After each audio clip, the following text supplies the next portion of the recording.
Hi viewers, welcome to our channel. ప్రస్తుతం మనతో పాటు దామ బాలాజీ గారు సీనియర్ జర్నలిస్ట్ ఉన్నారు. వారితో ఒకసారి మాట్లాడదాం. సార్ నమస్కారం. సార్ కర్ణాటక మాజీ డీజీపీ ఓం ప్రకాష్ ని వాళ్ళ ఇంట్లోనే అతి దారుణంగా పొడిచి చంపేశారు. ఇప్పుడు ఇది కర్ణాటక రాష్ట్ర వ్యాప్తంగా కూడా సెన్సేషన్ క్రియేట్ చేసింది. అసలు ఎవరు చంపారు, ఎందుకు చంపారు, ఇప్పటి వరకు దీంట్లో ఎటువంటి విషయాలు బయటపడ్డాయి సార్? ఇదొక దేశంలోనే సంచలనం సృష్టించిన కేసు. ఒక మాజీ డీజీపీ అంటే director general of police and IGP inspector general of police, ఆయన పేరు ఓం ప్రకాష్, 68 ఏళ్ళు. ఆయన అతి దారుణంగా హత్యకు గురయ్యాడు.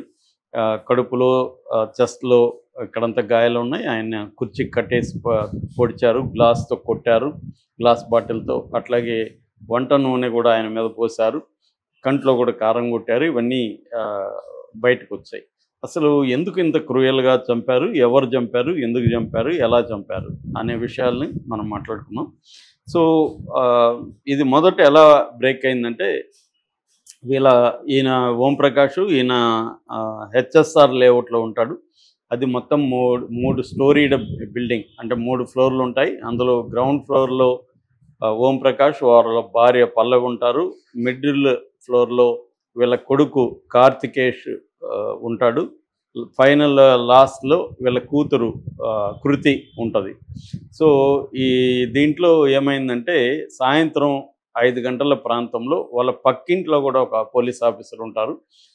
ఆమెకు వీడియో కాల్ చేసింది పల్లవి. వీడియో కాల్ చేసి నేను ఈ మానస్టర్ని చంపేశాను అని చెప్పింది. ఆ వీడియో కాల్లో చూపించింది. దాంతో ఆమె షాక్కు గురైంది. షాక్కు గురై ఆమె వాళ్ళ భర్త పోలీస్ ఆఫీసర్ కాబట్టి ఆమెకు ఫోన్ చేసి చెప్పింది, ఇలా వీడియో కాల్ వచ్చిందండి, పక్కింటి పల్లవి ఇలా నాకు చేసింది అంటే. ఆయన ఇమీడియట్గా కంట్రోల్ రూమ్కి అలర్ట్ చేశాడు. సో అక్కడి నుంచి పోలీసులు వచ్చారు. పోలీసులు వచ్చేసరికి ఈమె సైలెంట్గా కూర్చొని ఉంది, కూతురు కూడా ఉంది. సో ఆమెని అక్కడ ఉన్న క్రైమ్ సీన్ని వాళ్ళు హ్యాండ్ ఓవర్ చేసుకున్నారు. ఆ క్రైమ్ సీన్లో ఒక కత్తి, వంట గదిలో ఉండే కత్తి ఉంది, అట్లాగే ఒక బాటిల్ ఉంది, మిరప్పొడి అవన్నీ ఉన్నాయి. అతన్ని కట్టివేసి ఉన్నారు. సో క్రైమ్ సీన్ ఇచ్చేశారు. దాని తర్వాత వీళ్ళ కొడుకు ఇన్ఫార్మ్ చేశారు. కొడుకు వెళ్ళేసరికి కూడా ఇదే పరిస్థితి. ఈ లోపల ఆమెను, కూతురుని అదుపులోకి తీసుకున్నారు. బాడీని అక్కడ పోలీసులు, తర్వాత FSL team, forensic science lab team కూడా వచ్చి అక్కడ ఉన్న ఆధారాలు, కత్తి, మిగతావన్నిటిని కూడా వాళ్ళు ప్రాపర్గా తీసుకెళ్లారు.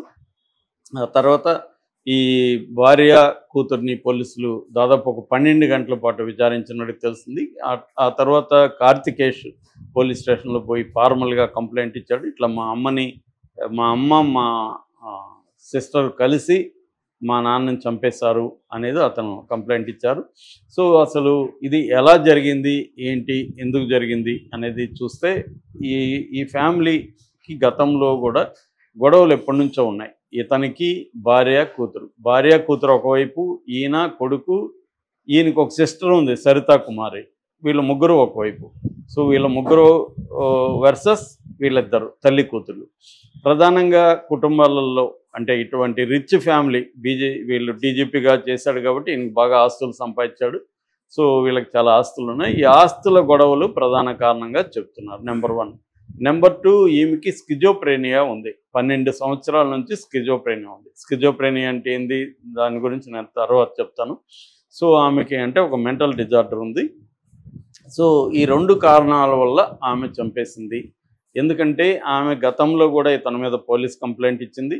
అట్లాగే వీళ్ళది ఒక ఐపీఎస్ ఫ్యామిలీ గ్రూప్ అని ఒక వాట్సాప్ గ్రూప్ ఉంది. అందులో కూడా ఈమె ఫ్యామిలీస్ అంతా ఉంటారు, ఐపీఎస్ ఫ్యామిలీస్. అందులో ఈమె కూడా ఉంది. ఈమె గతంలో కూడా నా హస్బెండ్ తుపాకీ పట్టుకుని తిరుగుతున్నాడు, నన్ను చంపేయబోతున్నాడు అని కూడా ఆమె పెట్టింది. అప్పుడు కూడా దాని మీద కొంతమంది ఈయనతో మాట్లాడారు. లేదు, ఆమె స్కిజోప్రేనియా ఉంది కాబట్టి లేని పొంది ఊహించుకుంటుంది, అదేమి లేదని వాళ్ళు అన్నారు. మొత్తానికి వీళ్ళిద్దరు గొడవలు అనేది పోలీసు ఆఫీసర్లకు అందరికి కూడా తెలుసు ఆల్రెడీ. సో ఈయన గత కొంతకాలంగా ఈమె నన్ను ఎక్కడ చంపేస్తుందని భయపడి ఆయన వెళ్ళి వాళ్ళ సిస్టర్ ఇంట్లో ఉంటున్నాడు. సిస్టర్ ఇంట్లో ఉంటే ఈ కూతురు కృతి వెళ్ళి 3 రోజులకు ముందు, లేదు నువ్వు ఇంట్లోకి రావాలి, నువ్వు ఇక్కడ వద్దు, ఏమి కాదు, అమ్మని ఎందుకు చంపుతుంది, అది ఇదని ఆయన్ని నమ్మించి ఇంటికి తీసుకొచ్చిన తర్వాత మొన్న అరౌండ్ 4:30కి సాయంత్రం అతను కూర్చొని ఉంటే సడన్గా ఆవిడ వచ్చి కంట్లో కారం కొట్టింది. తర్వాత అతన్ని అక్కడే కుర్చీలో కట్టేసి అతన్ని కత్తితో చెస్ట్ మీద కడుపులో ఎక్కడంటే అక్కడ దారుణంగా పొడిచింది. దాంతో అంతకుముందు కట్టేస్తున్నప్పుడు అవన్నీ చేస్తున్నప్పుడు కూడా అతను అడుక్కుంటున్నాడు, నన్ను చంపకని. కానీ ఆమె కసిగా చంపేసింది. చంపేసిన తర్వాత ఒక 10 నిమిషాలు సైలెంట్గా కూర్చునింది. 10 నిమిషాల తర్వాత ఆమె పక్కింటి ఆవిడికి ఫోన్ చేసి చెప్పింది అనేది పోలీసులు చెప్తున్నారు. సో ఇక్కడ కొడుకేమో ఇది ఆస్తి గొడవలు, 2 మా అమ్మకి ఈ ప్రాబ్లం ఉంది, మా సిస్టర్ కూడా డిప్రెషన్తో ఫీల్ అవుతుంది, ఇద్దరు కలిసి చంపేశారు. అంటే స్కిజోప్రేనియా ఉంటే మామూలుగా చాలామంది ఏం చెప్తున్నారంటే ఆమె ఊహించుకునింది మొగుడు నన్ను చంపబోతున్నాడు, గన్ను పట్టుకొని చంపడానికి వస్తున్నాడని ఆమె ఊహించుకొని తనని ఎక్కడ చంపేస్తాడో అని తనే చంపేసింది అనేది ఒక వెర్షన్. మామూలుగా అసలు స్కిజోప్రేనియా అంటే ఏంది, వాళ్ళు మనుషుల్ని చంపుతారా, ఏం జరుగుతుంది అనేది మనం చూస్తే స్కిజోప్రేనియా అంటే ఒక మానసికమైన జబ్బు, అంటే మెంటల్ డిజార్డర్ అంటారు. ఈ మెంటల్ డిజార్డర్ స్కిజోప్రేనియాలో ప్రధానంగా ఏంటంటే డెల్యూజన్స్ అండ్ హాలిసినేషన్స్ అంటారు. Delusions and hallucinations and cognitive distorted thinking, disoriented thinking ఉంటుంది. అట్లాగే కొన్ని సౌండ్లు వినిపిస్తుంటాయి, మనకి వాయిసెస్ వినిపిస్తాయి, ప్రధానంగా వాయిసెస్ వినిపిస్తుంటాయి. ఆ వాయిసెస్ చెప్తూ ఉంటాయి, మనకి ఒక్కొక్కసారి గైడ్ చేస్తాయి. అలాగే లేనిది కనిపిస్తుంటుంది. నాకు పర్సనల్గా ఫస్ట్ నేను కేసు చూసింది 20-30 ఏళ్ళకు ముందు చూశాను.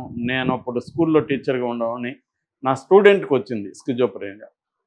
ఆ అబ్బాయికి ఎవరైనా కళ్ళల్లో చూస్తే కోపం వచ్చి కొట్టేవాడు. అది నేను ఫస్ట్ స్కిజోప్రేనియా అంటే. దానికి సంబంధించి నేను సైకాట్రిస్ట్కి వాళ్ళ అన్నతో కూడా నేను కూడా వెళ్ళి కలిస్తే అప్పుడు స్కిజోప్రేనియా గురించి చెప్పాడు. ఆ తర్వాత నేను అనేక మంది నాకు తెలిసిన వాళ్ళు స్కిజోప్రేనియా ఉంది, మేము సరదాగా వీడికి స్కిజ్రా అని కూడా అనేవాళ్ళం. సో లేటెస్ట్గా మా ఒక ఫ్రెండ్కి కూడా స్కిజోప్రేనియా ఉంది. సో స్కిజోప్రేనియా ఉన్న వాళ్ళు నేను చూసింది కూడా ఏంటంటే, ఫర్ ఎగ్జాంపుల్ ఒక నాకు ఫ్రెండ్కి వస్తే అతను మధ్యలో భార్యని నిద్రలేపి ఇప్పుడు బయటికి వెళ్ళినోడు ఎవడు అని అడిగేవాడు. ఈమె షాక్ అయ్యేది, ఇప్పుడు తలుపు తీసుకొని వెళ్ళాడు కదా వాడు నీ బాయ్ ఫ్రెండా, ఇంతసేపు నీ పక్కన పడుకున్నాడు కదా వాడు అని అడిగేవాడు. ఈమెకి అసలు ఆశ్చర్యంగా ఉండేది, ఏంటి వీడు అడుగుతూ ఎవరు లేరు, అతను పక్కలో పడుకున్నాడు కానీ ఎవడో పడుకున్నాడని ఎలా అడుగుతున్నాడని. తర్వాత డాక్టర్లు చెప్పారమ్మా అలాగే అనిపిస్తుంది అతనికి, లేని ఊహించుకుంటారు. అతని పాయింట్ ఆఫ్ వ్యూలో అతను ఖచ్చితంగా చూశాడు, ఎవరు వెళ్ళినట్టుగానే అతనికైతే నమ్ముతున్నాడు అతను. దాంతో అమ్మాయికి ఇది చిత్రహింసల్లాగా అయిపోయింది. రోజు లేపడం, ఇప్పుడు పోయినోడు ఎవడు, వాడితో నీకు ఎంతకాలం నుంచి చెప్పారు, ఇవన్నీ అడగడం. అంటే అతను నమ్ముతున్నాడు అనమాట. అంటే దీన్నే డిల్యూజన్స్ అంటారు. ఈ డిల్యూజన్స్ అనేవి భ్రాంతులు, ఆ భ్రాంతులు మనకు కలుగుతూ ఉంటాయి, అవి నిజమని కూడా నమ్ముతుంటారు. దీని మీద బ్యూటిఫుల్ మైండ్ అనే వండర్ఫుల్ సినిమా కూడా వచ్చింది. దాంట్లో కూడా లేని వ్యక్తిని రూమ్మేట్గా అతను ఊహించుకుంటాడు. ఆ రూమ్మేట్ ఉండాడని మనం కూడా అనుకుంటాం, తర్వాత కానీ తెలియదు మనకి ఇదంతా వీడి మైండ్లో గేమ్ డిల్యూజన్స్ అని. సో అటువంటివి ఉంటాయన్నమాట. సో ఇది మామూలుగా వరల్డ్ పాపులేషన్లో 0.3 నుంచి 0.7 వరకు పాపులేషన్కి ఈ జబ్బు ఉంది. అంటే 2 కోట్ల నుంచి 5 కోట్ల మందికి ఈ స్కిజోప్రేనియా బయటపడిన వాళ్ళు చాలామంది మన చుట్టూ తిరుగుతుంటారు. వాళ్ళకి స్కిజోప్రేనియా ఉందని వాళ్ళకి తెలియకపోవచ్చు, పక్కన వాళ్ళకి తెలియకపోవచ్చు. కానీ మెడికల్గా రికార్డులలో ఉన్నది ప్రపంచంలో 5 కోట్ల మందికి స్కిజోప్రేనియా ఉంది. అయితే స్కిజోప్రేనియా ఉన్నవాళ్ళు పక్కన వాళ్ళని చంపుతారా అంటే దీని మీద కూడా రీసెర్చ్లు జరిగాయి. ముఖ్యంగా ల్యాన్సెట్ అనే ఒక సంస్థ, తర్వాత JAMA psychiatry, world psychiatry, schizophrenia bulletin, ఇలాంటి కొన్ని సంస్థలు దీని మీద రీసెర్చ్ చేస్తే 10 to 20% కేసుల్లో వాళ్ళు వైలెంట్గా బిహేవ్ చేసే అవకాశాలు ఉన్నాయి. చంపుతారని కాదు, వైలెంట్గా బిహేవ్ చేయొచ్చు, కొట్టచ్చు, వాళ్ళ కళ్ళలకు చూస్తే ఇరిటేషన్ వస్తుంది చాలామందికి, నేను ఇంతకుముందు నా స్టూడెంట్ గురించి చెప్పినట్టుగా. సో అలాంటివి జరగచ్చు. జనరల్గా వాళ్ళు మన కళ్ళలకు చూసి కూడా మాట్లాడరు. స్కిజోప్రేనియా ఉన్నవాళ్ళు ఇలా మాట్లాడుతుంటారు మనం ఇలా ఉంటే. సో మనం ఎప్పుడన్నా డైరెక్ట్గా వాళ్ళ కళ్ళలోకి కాసేపు చూస్తే వాళ్ళకి ఇరిటేషన్ వస్తుంది. అలాంటివి ఉండొచ్చు తప్ప చంపే స్థాయిలో ఉండడం అనేది వెరీ రేరు అనేది ఇది చేసింది, రీసెర్చ్లో తెలిసిందన్నమాట.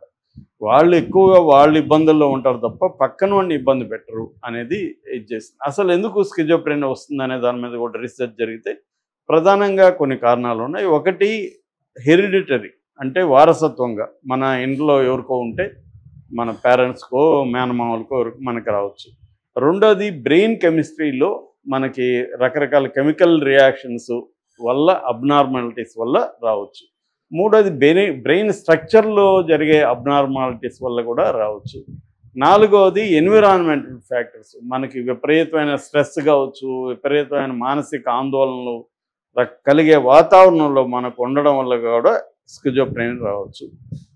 దీనికి ట్రీట్మెంట్ వచ్చి యాంటీ సైకోటిక్స్ డ్రగ్స్ అంటారు. యాంటీ సైకోటిక్ డ్రగ్స్ తీసుకోవచ్చు.